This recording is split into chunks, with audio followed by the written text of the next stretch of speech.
Selamat malam, selamat datang di Mata Najwa. Saya Najwa Shihab, tuan rumah Mata Najwa.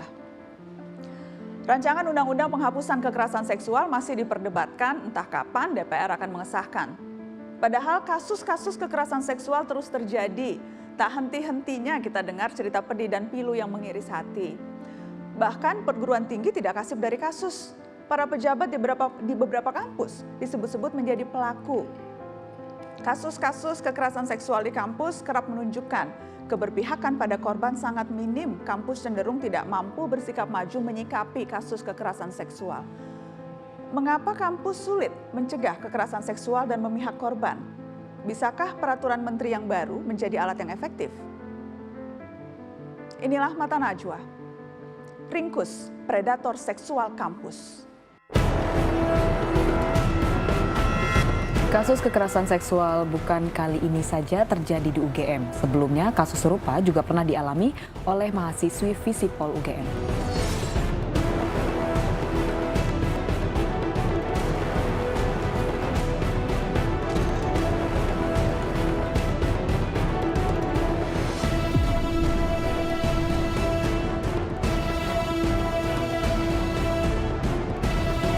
Nama baik saya tercemar atau bahasa hukumnya pencemaran nama baik, maka saya secara hukum saya akan kembali.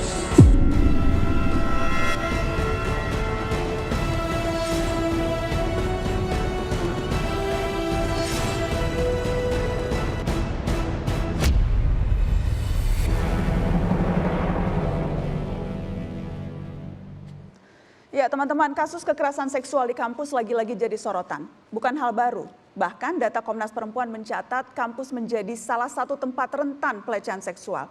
Upaya penyelesaian kasusnya pun justru kerap menuai pro kontra.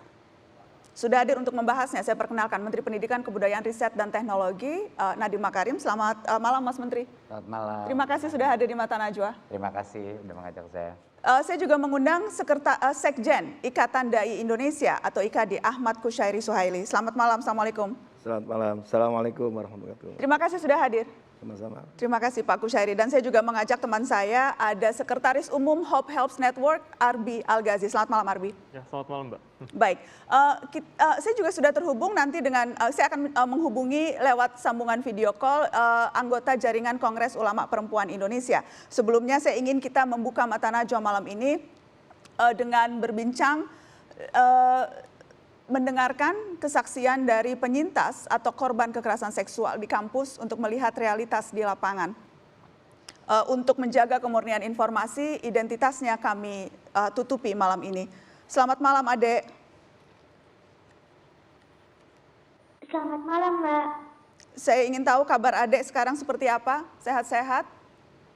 Alhamdulillah sehat. Gimana kabar Mbak Nana? Alhamdulillah, terima kasih sudah menanyakan kabar juga karena kita semua prihatin Adek harus mengalami pelecehan oleh dosen sendiri. Adek bersedia bercerita malam ini di Mata Najwa ya, Dek? Bersedia, Mbak. Oke, apa yang Adek bisa ceritakan pengalaman yang Adek alami?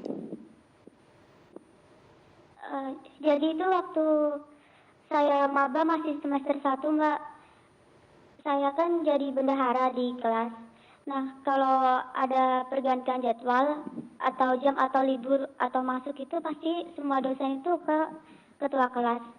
Nah, hanya satu dosen ini yang selalu ngabarin saya gitu, Mbak. Jadi seolah-olah ketua kelas saya itu nggak dianggap, sampai saya itu nggak enak ke ketua kelas saya gitu, Mbak. Dari situ orangnya itu gimana, Mbak? Ya, jadi selalu lewat apa tuh menghubungi Adek? Lewat chat atau lewat apa komunikasinya awal-awalnya? Iya, lewat chat, Mbak.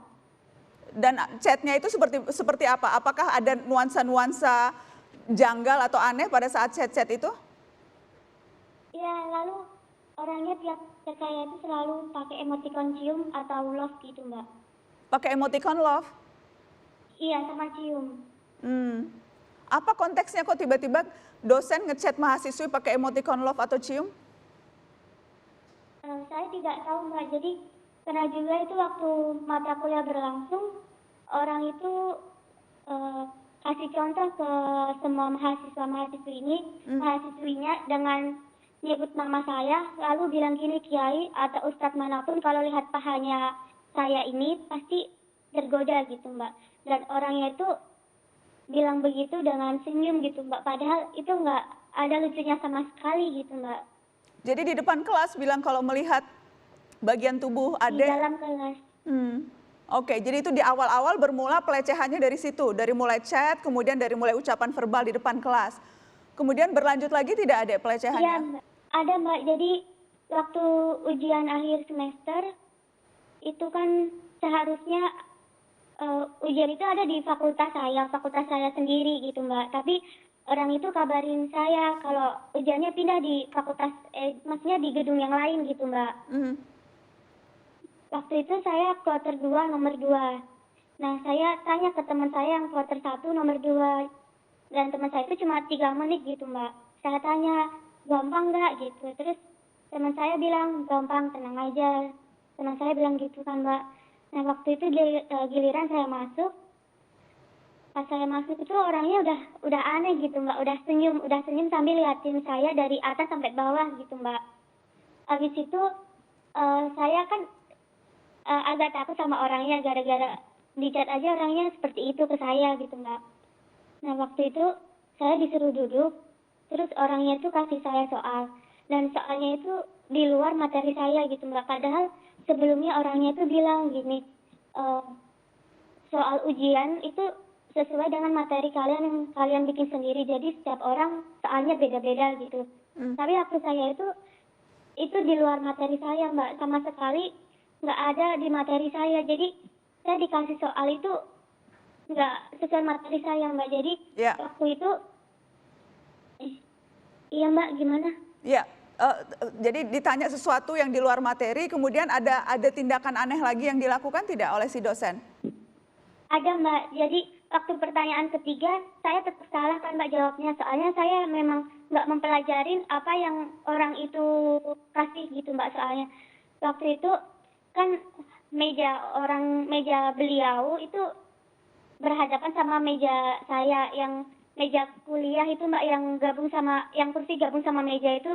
Jadi itu kan lebih bawah dari meja dosen Mbak. Ya. Nah itu waktu itu tangan saya taruh di atas meja saya sendiri. Terus beliau bilang gini Mbak ke saya, tangannya taruh atas bilang gitu. Terus saya mikirnya gini Mbak, mungkin beliau mikir kalau saya itu buka HP gitu. Terus ya udah saya taruh tangan saya di atas meja beliau. Langsung tangan saya itu dipegang erat gitu Mbak, dipegang erat. Sampai saya bilang, tuh Pak, kok gini, kenapa Pak? Terus orangnya tuh nggak jawab apa-apa Mbak, orangnya cuma senyum gitu, senyum sambil liatin saya. Terus saya udah deg-degan kan Mbak, udah orangnya tetap ngasih soal, saya udah bilang gitu Mbak, udah nggak bisa jawab. Terus yang saya fokuskan itu tangan saya gimana biar bisa terlepas dan bagaimana saya bisa cepat-cepat keluar dari ruangan ini Mbak.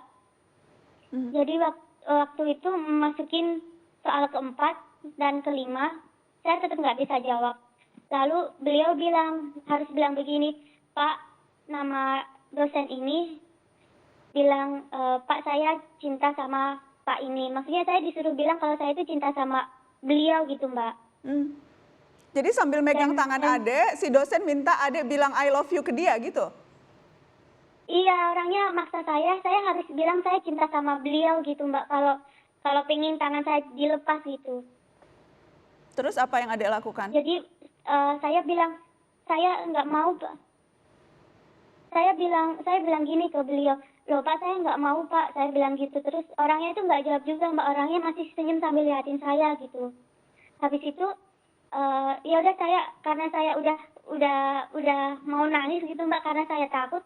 Itu saya bilang sesuai dengan arahan beliau, langsung tangan saya itu saya tarik.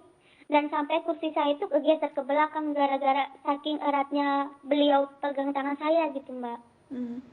Kemudian adek keluar. Iya saya keluar.